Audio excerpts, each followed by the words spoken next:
what this talk will be a little bit of a guide to how to do that, how to write your first package, and a little bit of a resource that you can use if you want to get started with package development. So there's a QR code there. You can point your phone at that, and you can get access to these slides. There's a bunch of links in the slides that you can click on if you want to know about packages that can help you with package development, or if you want to have a look at some of the packages that I have made. So, like I've said, there's a lot of things you can talk about when it comes to package development. Some of the more advanced topics might be to do with R's OOP system, which is very unique and strange among programming languages. I could have talked about including code from other languages into R packages. This is something that I do quite a bit of. So I have a couple of R packages that are actually run Rust underneath the hood. These are for kind of high performance tasks where running it in straight R is not going to be fast enough. I'm also a big fan of code testing and writing good unit tests. So I could have talked about that or about CI/CD pipelines. And there's so much more. But I thought I would leave some of these advanced topics for a later date and instead aim this at the beginner who wants to get started with their first R package. Okay, so you might be thinking, well, there's a bunch of R packages out there. They do what I need them to do. Why do I need to make my own R package? Well, I think the primary reason for why you might want to make an R package yourself is if you have a collection of scripts or functions that you find yourself using often, then it's a good idea to wrap them up in an R package. It makes it easy for you to use them. It makes it easy for you to share them. If you have tooling that you've built within your company, wrapping it up in an R package allows you to share it between different developers within the company, right? Also, simply just sourcing files to load up functions can clutter up your environment. This is particularly true if you're using RStudio interactively. All those functions are just going to be dumped into the global namespace, and it's going to add a lot of visual noise to your interface, which is really not ideal. Also, if you have code that relies on, say, compiled code from other languages, so like I said, I make R packages that actually run Rust underneath, it's pretty difficult to use those packages or to use those functions unless you wrap them up as a package. And some things like creating your own HTML widgets for our Markdown documents, which is another thing that I like to do, it's pretty difficult to use that code unless you put it in an R package. So an R package is going to be a really useful way to put together stuff that you might be doing already, but in a way that makes it easy to share, easy to maintain, and easy to use. So what can you put in an R package? Literally anything. So it can be helper functions for processing your data. It could be templates that you use for your reports within your company. So we have a bunch of templates that we use for our teaching materials at the University of Sussex. So we have a department or a methods teaching group GitHub organization where we have some of these packages on there.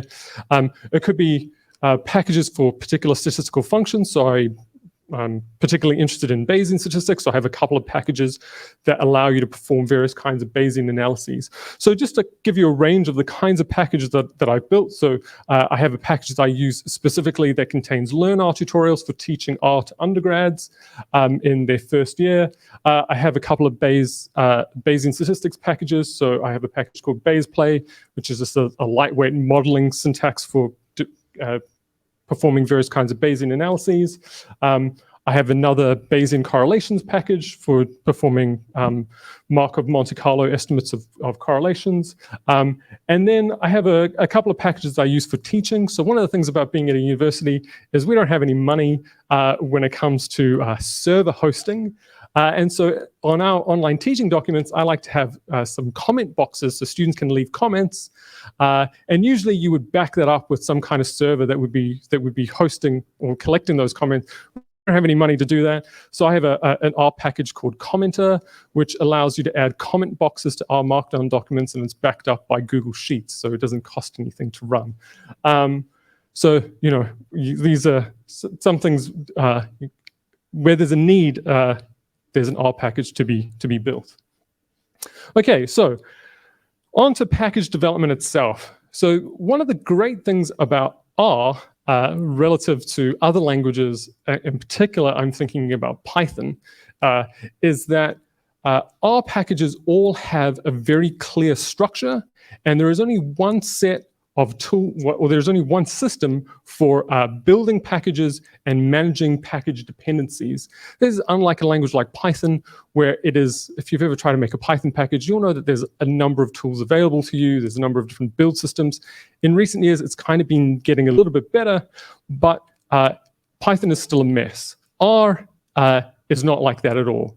There's just one set of build tools and one structure for packages. So all packages are going to look pretty much the same. They're going to have this set structure.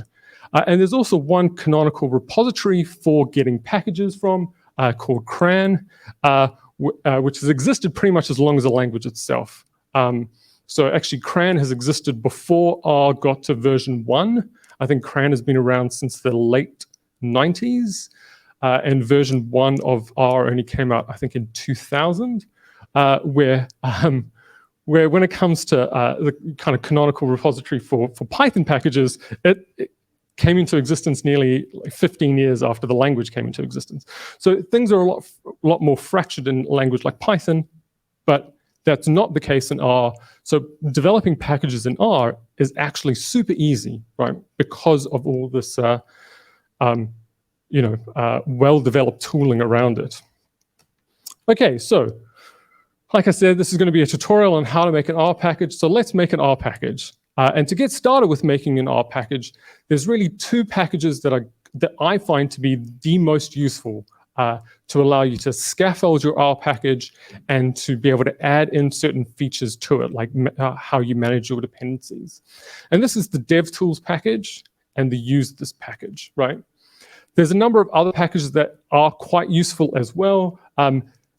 Packages like package down for building documentation, test that for building unit tests, linter for linting your code, and styler for formatting your code. But DevTools and Use This are really the two key packages that I always reach for when I'm building a new R package. Now, Use This has a great function called create package, and it is as simple as running that function to get the scaffold that you need for an R package, right? You can just run that function by itself and it will just create the scaffold, or you can pass some arguments to that that are going to fill out that scaffold a bit for you. So here's just an example of me running that function. In the fields argument, you can just pass that a list where you can give the package title, you can give the package name, you can give a little bit of a description about what that package does, and then you can specify the author and the maintainer, or in package lingo, the creator, right? So that is going to then fill out your package skeleton, and it's going to create a number of files for you that are going to be part of the core of what makes an R package an R package. Right, so after you run this function, you're going to get some files. You're going to get a description file, and that is going to have information about the license that's associated with your package, any package dependencies, who the maintainer is, the name of the package, the description of the package, etc. Right, and that's going to be created automatically, not filled out with all of those details, but filled out with some of those details that you've put into that create package call. It's going to create a namespace file. And the namespace file is going to have a list of all the functions that your package exports. And then it'll also create a R folder for you. Inside that R folder, you'll be able to stick in any R code that you want to be part of that package, right? You can edit that description file by hand. I don't recommend it. The Use This package has got a number of helpful functions that are going to allow you to do that, to create changes to that description file. And you can also edit that namespace file by hand as well, but I do not recommend doing this. Instead, there's a package called Roxygen, which allows you to add documentation, and that will also manage your namespace file for you.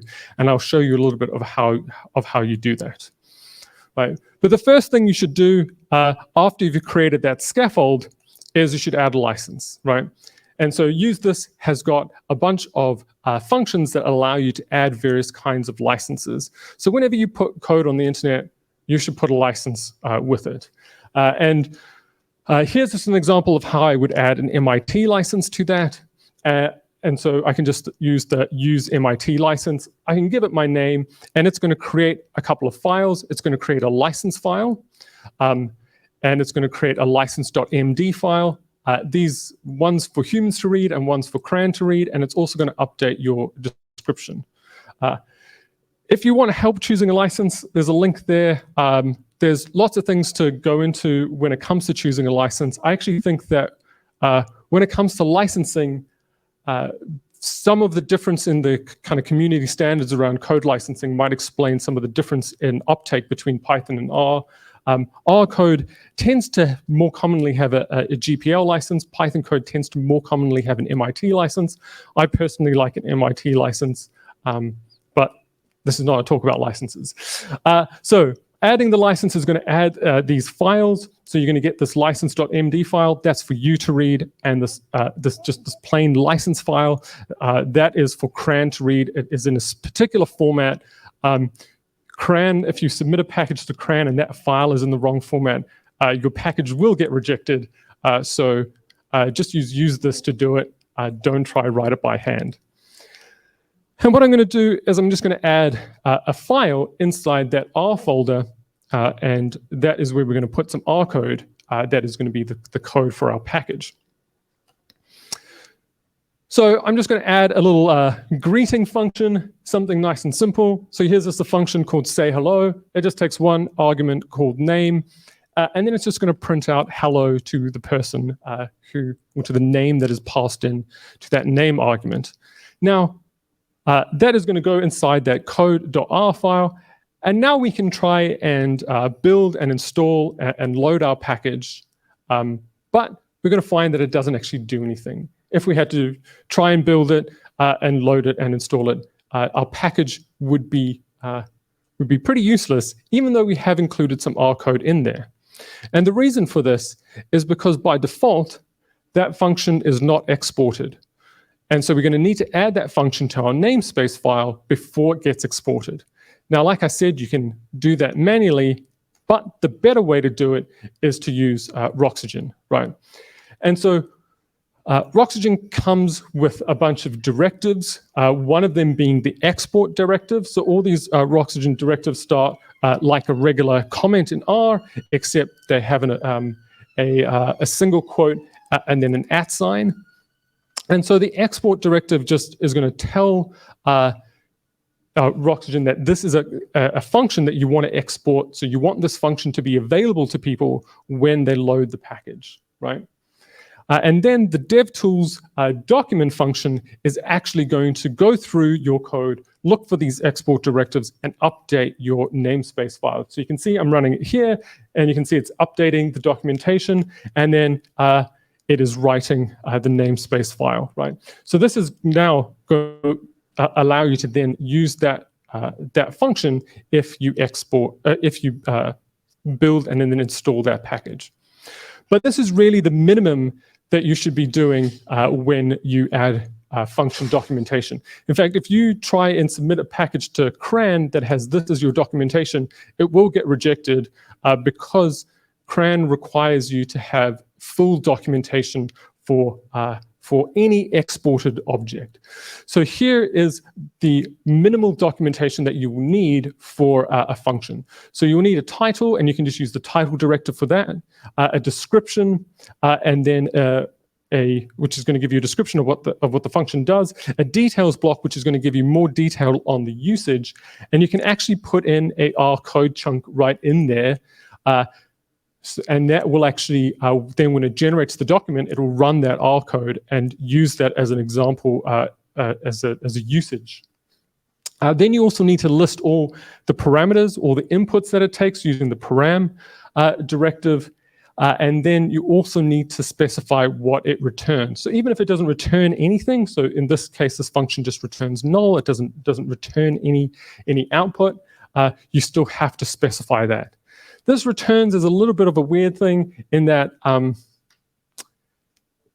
there's a way I'll mention in a second how you can check your R package to make sure that it's that it meets the requirements of, for example, CRAN.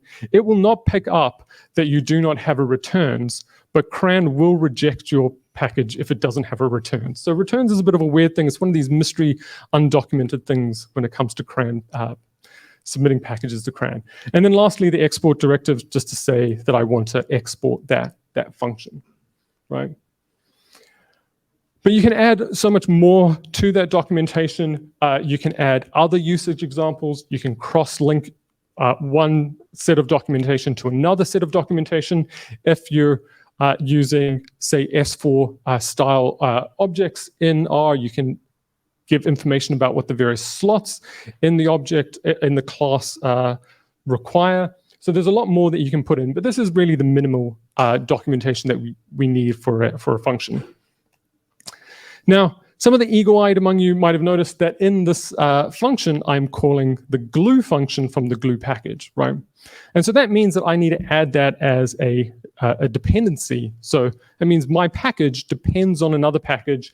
My package is not going to be able to run that function unless you have the glue package installed. And so what you need to do is you need to update your description to specify that the glue package as a dependency. And so you can do that again manually, or you can use this package. It has a couple of functions, one called use package, which allows you to specify dependencies that your package depends on. So in this case, I can just specify that it depends on the glue package. You can also specify the minimum version, or you can just set it to true, and then it will set it to whatever version you currently have installed on your computer. This can be quite important if you think about, I don't know if any of you remember before dplyr 1 came out, and then when dplyr version 1 came out, there was a bunch of changes that happened and a bunch of things broke. Clearly specifying minimum versions can help you avoid those kinds of breakages. And then R also has a number of ways of managing dependencies. So the default that use package uses is the imports type, which means that if you load your package, if you install your package, any packages listed as imports will be installed as well. There's also another type that you can use called suggests, and suggests won't do that. So that is really useful for if you have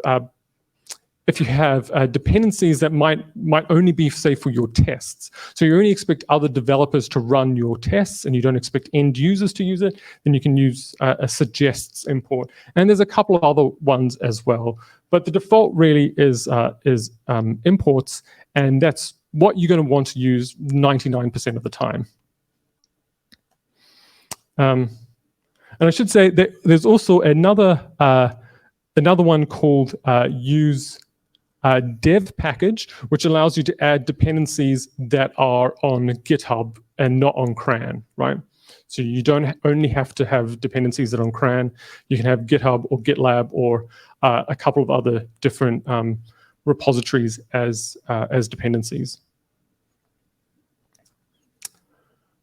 Now, when it comes to using functions from other packages in your package, there's a couple of things that you have to do.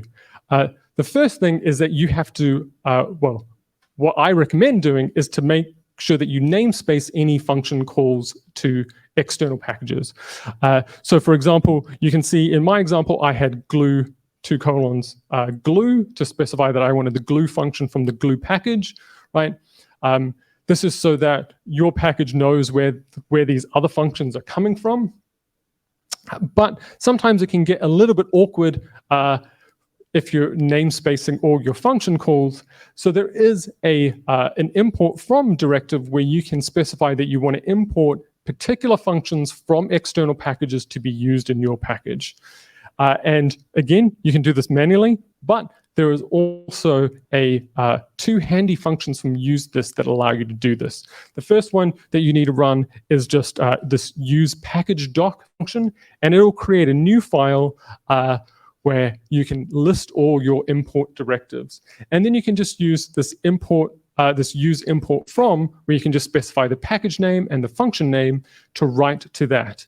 And then you'll be able to use these particular functions from external packages without namespacing them. I personally like to namespace all my function calls from external packages, because that way, every time that I call a package that is not a function that is not part of my package, I can have a moment to stop and think, do I really need this dependency? Or can I do without it? Can I write the code in another way? Because I think it's a really good habit to get into to minimize your dependencies, because that, if you have too many dependencies, it leads to fragile code. So I like to, stop myself and think, is this really important? I find this a lot when I'm using things like, I am a huge tidyverse fan, except when it comes to packages, then I write everything in base R, even though I don't like base R, just to reduce those dependencies. Okay, so now we have our basic package, we have some documentation written, and now we can just load it, install it, and check that it works. So the first thing that we can run is just this DevTools document again, and that is again just going to update our documentation because we've made some changes to it, and it's going to update our namespace file, and it's going to make sure that everything is up to date. Then we can run this function, this load all function, and that is going to simulate loading, installing and loading our package, right? And there's a couple of options, arguments to this function that you can set. One is the export all argument. Now the export all argument is set by default to true, but you can see I've set it to false. What does that export all do? Well, when export all is set to true, it'll export all functions from your package, whether you have specified them to be exported functions or not, right? This is really good during development because that means you can test functions that you don't expect the user to call. You can test them out yourself as the developer. But if you want to simulate what it'll be like for the end user, so you only want the functions that you have explicitly said should be exported to be exported, you can set export all to false, right? And then that will simulate installing and loading the package, and you can make sure that it behaves in the way that you want it to behave. Are the functions available? Do those functions work, right? But you can also install the package for real, just with this install local function, and that will install the package that is in your local directory. And so that's basically what we need to do to build a package. Now, there's a couple of things that I think are good practice when it comes to package development. And the first thing is using Git. So whether you're going to put your package on GitHub or not important. You should use Git for version control because it's going to make your life easier. There is a helper function in use this to initialize a Git repository. I don't recommend using this. I recommend using Git from the command line, because I think it is good to learn, and I think it's if you're going to spend any reasonable time writing software, learning how to use Git and all that Git has to it is a good idea. So that will get things set up for you, but I think you should do it yourself. Type that code into the terminal. It is good for you. One thing I will recommend from the use this package is if your package is going on GitHub, there is a great function called use GitHub Actions. So if you don't know what a GitHub action is, a GitHub action is essentially some code that lives in your GitHub repository that runs on certain triggers. So it might run every time you push code to a repository, or every time you create a pull request, every time you make a new release, and it is going to run some code that is going to do some stuff. Use GitHub Actions is going to scaffold a GitHub action for you that is going to check your code. It is going to run some checks to make sure that it's documented, and it is going to run any tests that you have associated with it. This is fantastic because it means that you can just push your code to your repository and you'll get a little email alert or a little red cross if there is something wrong with it, and a little green tick if everything is working great. And we all love green ticks. So this is fantastic. I highly, highly recommend doing this. It's going to check that all your exported functions are documented, that all your dependencies are specified, and it's going to run your tests. And it's super easy to get set up. You don't need to do anything more than just run that function. GitHub Actions are most useful when it comes to running tests, because they will also run all of your tests. And I think the test that package is the best package for testing. And you can get set up by just using use this, use test that. And that's going to create a folder that is going to hold your tests, and it's going to scaffold some tests for you. And then you can specify individual tests with this use test function, right? Being in academia, I find people don't test their code as much as they should. And it makes life incredibly difficult because you don't know when you're going to break stuff.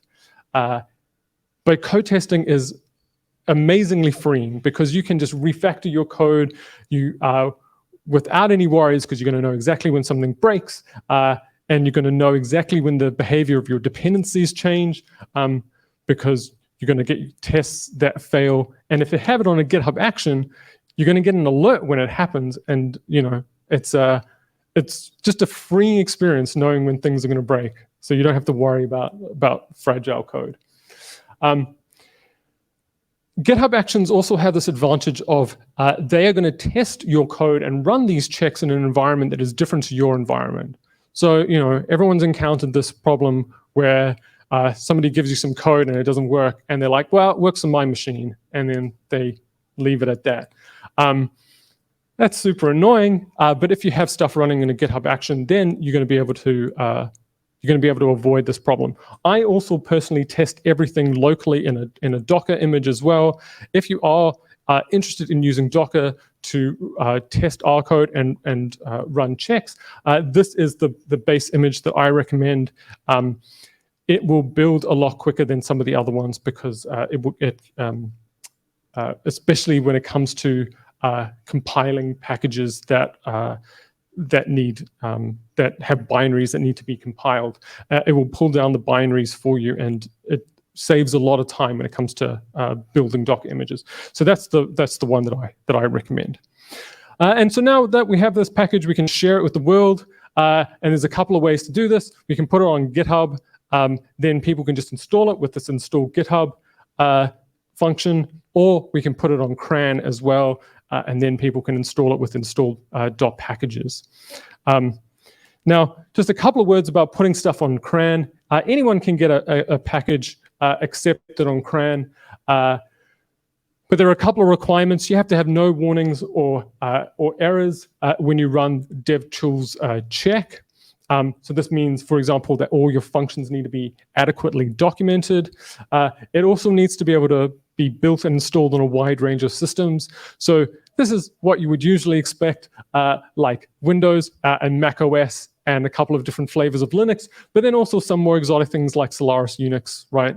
Which, no one actually has access to. But this is one of the requirements. So RHub, there's an RHub package that allows you to test on various systems.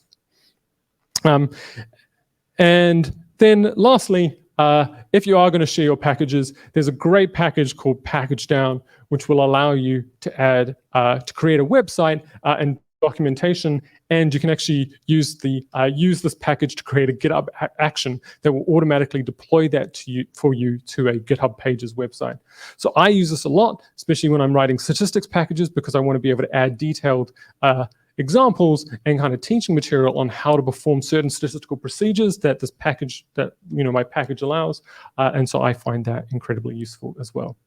Right, so I think I've gone way over time. And that is all I'm going to talk to you about. Thanks.